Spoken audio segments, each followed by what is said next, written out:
Hi there, my name is Rachel White. I'm a JFK assassination researcher, and today in this video I'm really going to talk about and unpack our understanding and our knowledge of what happens to JFK once he's been pronounced dead, really from that point in Parkland to Love Field, getting the body back to Love Field. So it's likely that I'm going to have to split this video into two parts because I've got quite a bit to say. So this is definitely going to be part one of that. So we know, don't we, that JFK was pronounced dead around 1 p.m. at Parkland, and actually the world wasn't told until 1:38 by Walter Cronkite on the news, and they made it public at that point because we had to have a period of time where Johnson and his entourage could get back to Air Force One at Love Field safely before the world was told the news. So in reality, JFK was pronounced dead at 1 p.m. by the doctors there in Parkland, who tried very hard to patch him up and resuscitate him. Dr. Malcolm Perry particularly was in trauma room 1, making the decision that life was extinct at 1 p.m. very sadly. So at that point, really, there's got to be some kind of plan and some kind of questions around what happens next to JFK's body. Now, we know that the doctors at Parkland did not do a autopsy. No autopsy was done there at all. They simply did the medical necessary things to try and establish what caused the death in the first instance and the first response to try and sort him out. So no autopsy was done. So they had to make then a decision about what was going to happen to JFK and his body. And if you understand research and you've known the story and you've watched the movie JFK, you're going to know what I'm going to say next, and that is that we've been told that an argument ensued about taking JFK back to Washington on Air Force One in the casket. All right, so I want to talk about that in a little bit more depth, and I want to bring us up to speed with some of the things that I've researched out and where my brain is going with this and my understanding. Okay, so the first thing I want to say is that once life has been pronounced extinct and a decision is made about taking a body away from the place in which it is pronounced dead, somebody's got to make those decisions. Okay, so in this situation, we understand that Clint Hill will have gone and made arrangements for O'Neill's funeral home to bring in their best bronze casket. All right. Now, we understand that Parkland had a routine arrangement with O'Neill's funeral home. We have to remember that this emergency department, of course, deals with dead bodies and murder victims and gunshot wounds and that kind of thing on a more regular basis than anyone else. So they're going to have the contacts and the connections. And so it is absolutely ridiculous to suggest that Clint Hill would have done anything other than go into the coroner's office or the medical examiner's office or some of the staff there and ask them for their advice and their recommendation of where do we go to get a casket then. Because let's face it, he's not going to be flipping through the yellow pages and working out where to get this casket from. It's just not going to happen that way. He's going to be asking people in the know, what would we do here? Now, at this stage, when the question is being asked, okay, the question is being asked, we need a casket to get back to Washington.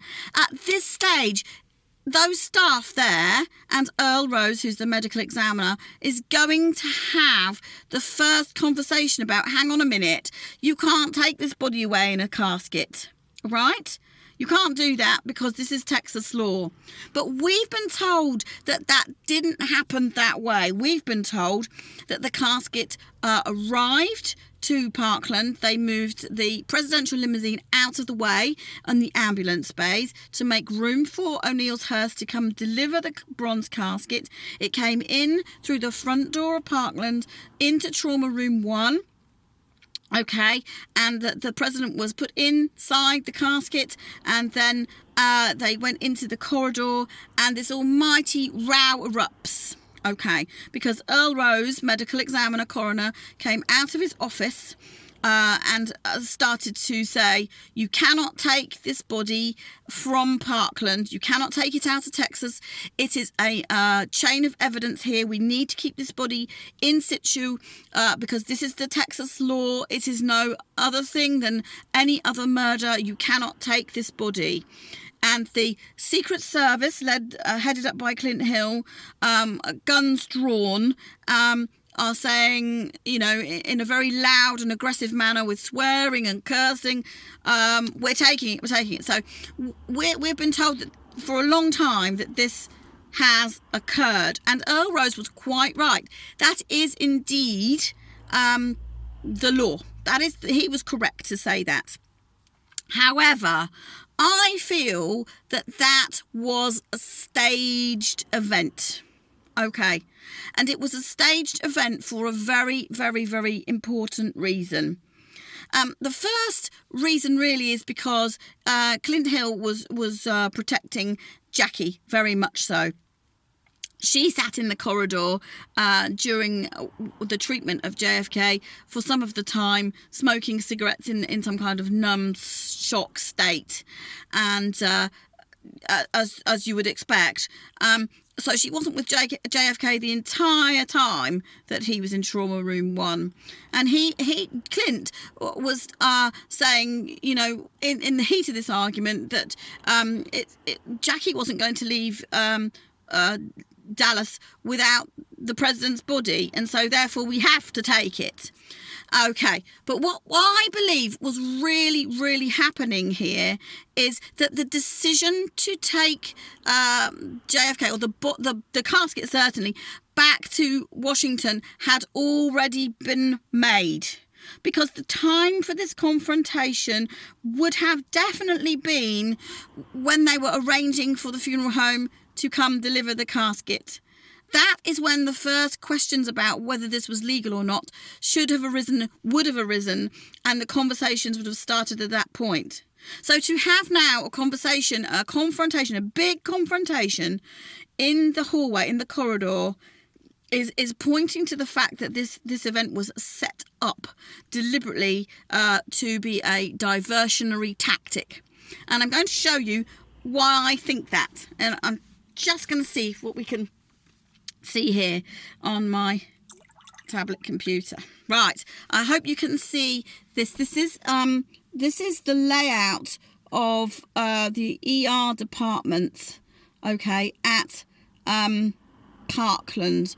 So you can see that Kennedy will have been taken to Trauma Room 1 and Connolly in Trauma Room 2. So here we have the arrow, and this is the wide corridor here. Now, Earl Rose is saying that his office is opposite this corridor here, which is not depicted. He's saying that his office is there, and he's come out of his office somewhere here, and he's found in the corridor and stopped the casket, which is already in the corridor, from being taken out of the building to Love Field. Okay, that's what he is saying, and I contest that. I'm not contesting that it happened, but I'm contesting why it happened like it did. Okay, now from my research, I understand that confrontation took around about 10 minutes, all right, which is quite a long time to have this kind of guns drawn heated debate. Okay, now I believe what has actually happened here is that the O'Neill staff have indeed delivered a hearse, and it was delivered through the front door of Parkland, and it was taken into Trauma Room 1. And whilst it was being put into Trauma Room 1, the Secret Service personnel withdrew. Okay, and so now in Trauma Room 1, we have Jackie Kennedy and we have Father Huber come to read the last rite. So they're going to give her a little bit of space and a little bit of privacy. This is the last moments with her husband. Okay, and as the casket is coming into the room, Aubrey Reich, who is one of O'Neill's funeral staff, brings the casket in and actually is one of the technicians that helps to put Kennedy into the casket. But he's placed on a kind of rubber sheet, which I presume just lifts up, and they would need 2 or 3 people to lift the whole thing into the casket. All right, so he's lifted that into the casket, all right, and then he's withdrawn because he's allowing Jackie to have her final moments with JFK. Now, he testifies that when he walked into the room there, that Jackie was taking her wedding ring off her finger and trying to place it onto JFK's finger. I'm presuming, obviously, because he's a man, his finger's going to be much bigger. So she struggled. So he either he provided some kind of Vaseline to help her to slide it onto his ring finger or put it on his pinky finger, so they were next to each other. But certainly they were both visible here, and there's a very good reason why she did that, and he helped her to do that in that moment. Now, most people, I have to say, in a death situation, take the loved one's rings off and keep them together for safekeeping, but they keep them. They don't allow the person necessarily to go to the mortuary wearing those wedding rings, because you've got no guarantee that you're ever going to see them again. So most people will remove them. Here we find Jackie does the exact opposite. She makes sure that he has 2 rings on. Okay, now that's important. I'm going to explain why that's important in a minute. So we've got this situation where he withdraws. Okay, and they're all in the now that all the entourage are in the corridor. The Secret Service people are in the corridor, and this is going to be now the moment when we have to take the casket out of the hospital and into the hearse. So what I believe is actually happening now is that as soon as Aubrey Reich is out of the room, that JFK's body now is taken back out of the casket and back onto the gurney. Right. Now, they are going to have to find a way now to get that casket out. All right. So they're going to get the casket out of the room, and there's a lot of confrontation, as we've said.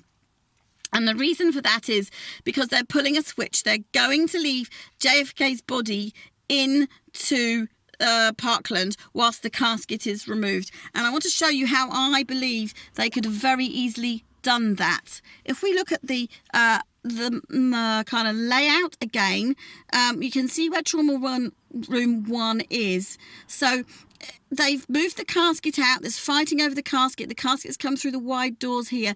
It's going to be very easy for somebody in the know now to just push the gurney with the body under a sheet into one of these kind of treatment booths, shut the curtain for a minute maybe, and whilst this confrontation is happening and all the focus and all the attention is on this corridor here, what's going to be happening is that body is in situ. It's been moved out of the way with no one noticing. Okay, now what we have to think about, let's try and get back to where I was.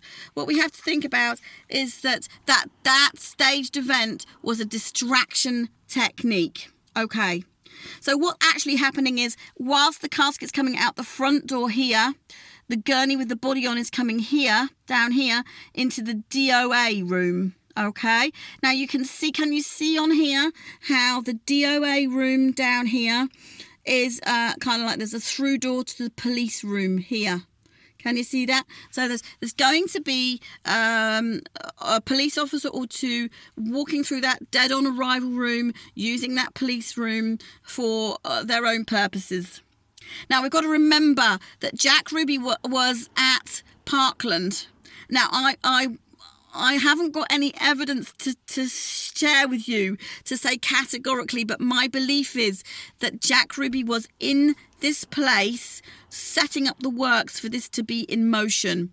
He knew, remember, he knew 2/3 of the police department at Dallas, and he's recruited someone in to make sure that the body is taken down the corridor under a sheet. Nobody's noticing, into the DOA room.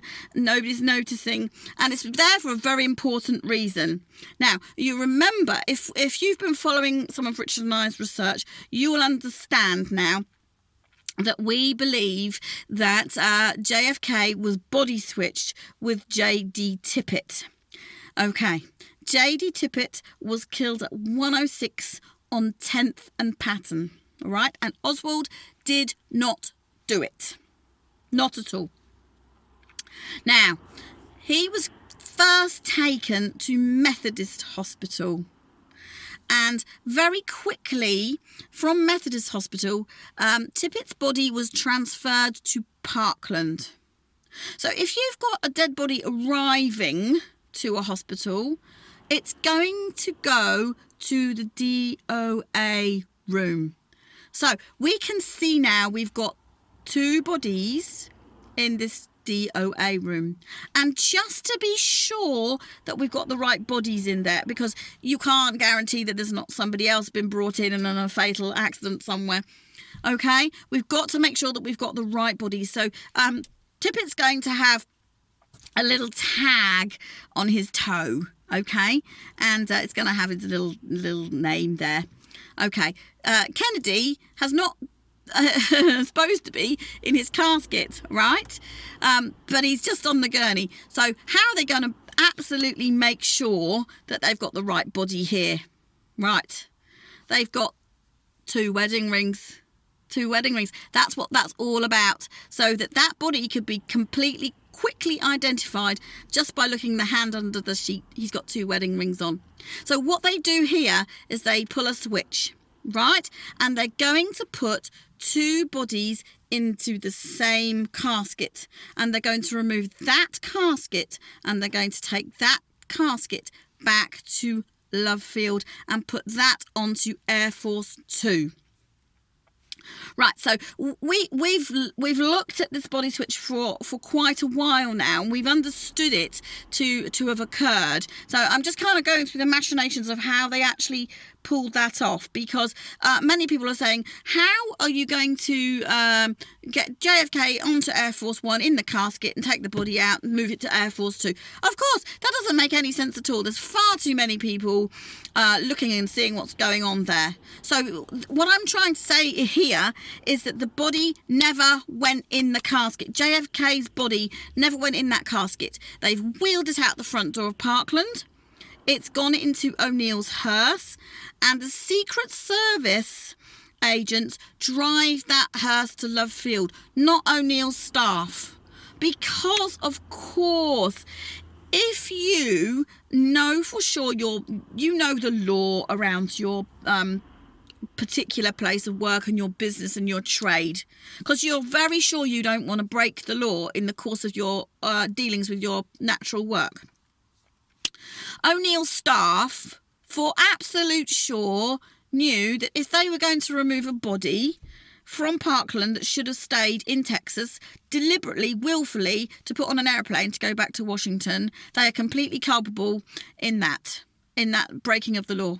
So the Secret Service know this. They don't, they are the ones that drive the hearse back to Love Field, and they are the ones that load the casket onto Air Force 1.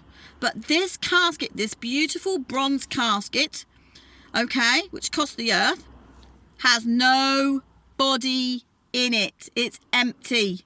It's empty. Okay. Now, this casket goes up the steps of the airplane, Air Force One, and you know, it's a horrific scene, really, and we haven't really got very many pictures on it because the media clearly were instructed to stand well back, and what we've got in terms of film footage is on a long photo lens. We've got a few photos of them hauling the casket up the stairs. It couldn't really fit on the plane. They had to break the brass handles off it. They had to remove 2 seats out of the way because this casket was just not, you know, going to go on the plane properly at all. It just wouldn't fit at all. So they've had to do that. And we've been told that Jackie did not want to leave the casket at all. And that casket was indeed guarded. O'Donnell, one of the Jackie's men, was stayed with the casket because LBJ asked for everyone to go to the front of the plane to witness his swearing-in ceremony. Okay, now that we've always known that was a stalling tactic, and it indeed was a stalling tactic. And he instructed all of the blinds to be pulled down in the cabin. So obviously they were told on board so that nobody could see in, but that actually isn't the reason. The reason is because they didn't want people on board the plane looking out to see another casket being loaded onto Air Force 2. That's actually the reason. Not that it would have mattered, though, because every angle, like I said before, of this hit has been completely covered. You remember, we researched out that another Secret Service agent was killed on the Knoll, and there was pools of blood to say that, you know, this man had been shot and killed, and his body was just dumped in the back of the car and taken, and we didn't really know too much about this guy. And the reason for that is because if they had been caught out by the media loading a second casket onto Air Force 2, all that they needed to say here was, this is the casket containing the Secret Service agent. Easy. But it didn't come to that because the media didn't pick that up anyway. So I got no film and unfortunately no footage and no photos to show you any of these things evidentially. Okay, and I wish I did have, but I'm just piecing together now what I feel very much has happened here. And I would like to suggest here that Earl Rose is very, very much involved in this conspiracy. My research has shown me that he actually only got the job in June '63 in Parkland Hospital. And the more we look at people, it's very interesting to me to find that the more we investigate this, how many people have had their job weeks or months, not very long, they're not very long established in position before the assassination, and it's coming up time and time again. We're finding this one and this one is not very long at all. So it looks to me like many people have been very, very deliberately placed into position specifically to be part of what is going on and unfolding here.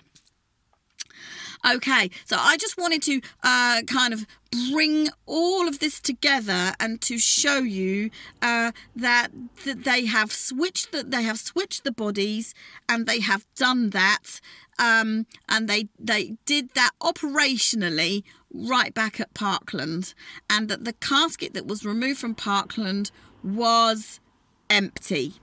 Okay, now I've got some other evidence and I want to go into a little bit more, but I'm really going to do that in a second video. So stay with me and I'll be back in a bit. Okay, thank you.